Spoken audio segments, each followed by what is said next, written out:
In this video, I'll show you how to change touchpad sensitivity in Windows 11.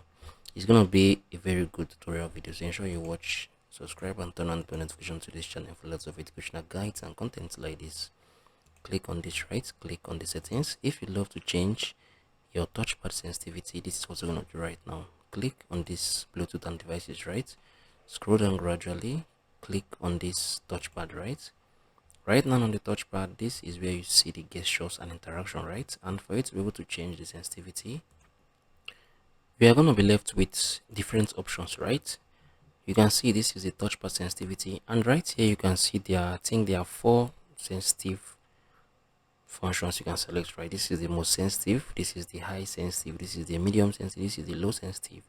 So you can just select any one of your choice, right? So this is basically how you can change touchpad sensitivity in Windows 11. If you found this video helpful, ensure you share your thoughts below in the comment section. Thank you guys for watching through. I'm gonna see you all in the very next one.